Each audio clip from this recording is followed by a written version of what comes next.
திண்ணைக்கு வந்த சொந்தங்களுக்கு என்னுடைய அன்பான வரவேற்புகள். இன்னைக்கு திண்ணையில் நாம் 3லேருந்து 4 பேர் ஒரு வேளைக்கு சாப்பிட்ற மாதிரி பூண்டு மிளகு குழம்பு வைக்க போகிறோம். இந்த குழம்பு பண்ணுறது ரொம்பவே சுலபம். இப்போ நேரடியாக நம்ம செய்முறைக்குள்ளே போகலாம். குழம்பு பண்ணுறதுக்கு முதல்ல சின்ன எலுமிச்சம்பழ அளவுக்கு புளியை முதல்லையே ஊற வச்சுக்கோங்க. இப்போ குழம்போட செய்முறையை பார்க்கலாம். முதல்ல 2 டேபிள் ஸ்பூன் அளவுக்கு நல்லெண்ணெய் எடுத்துக்கோங்க. எண்ணெயில் கடுகு, சீரகம், வெந்தயம் போட்டு தாளிச்சுக்கோங்க. கடுகு வெடித்த பிறகு உரிச்சு வச்சிருக்கிற சின்ன வெங்காயத்தையும் கருவேப்பிலையும் சேர்த்துக்கலாம். கூடவே கைப்பிடி அளவுக்கு உரிச்சு வச்ச பூண்டையும் சேர்த்துக்கோங்க. வெங்காயம் வதங்கிட்டு இருக்கும்போது எண்ணெயிலேயே 1/4 டீஸ்பூன் மஞ்சள் தூளும் 1/2 டீஸ்பூன் வத்தல் தூளும் சேர்த்துக்கோங்க. இது குழம்புக்கு நல்ல நிறத்தை கொடுக்கும். வதக்கி விட்டுட்டு ஒரு பெரிய சைஸ் தக்காளியை நறுக்கி சேர்த்துருக்கேன்.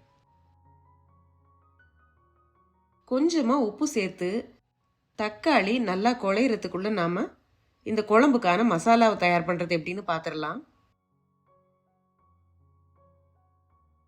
வாணலியில் 1 டீஸ்பூன் கடலைப்பருப்பு, 1 டீஸ்பூன் உளுத்தப்பருப்பு சேர்த்துருக்கேன். கூடவே ஒரு சின்ன துண்டு பெருங்காயம் சேர்த்துருக்கேன். அடுத்ததாக 1 டேபிள் ஸ்பூன் மல்லியும் 1/4 டீஸ்பூன் வெந்தயமும் சேர்த்துக்கோங்க.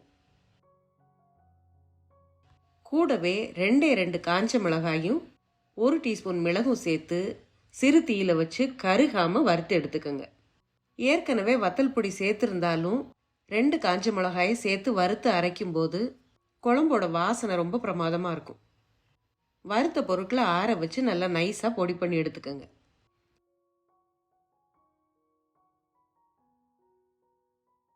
இப்போ தக்காளியும் நல்லா வதங்கிருச்சு. நம்ம அரைச்சி வச்சிருக்கிற இந்த பொடியை தக்காளி கலவையோடு சேர்த்துக்கோங்க.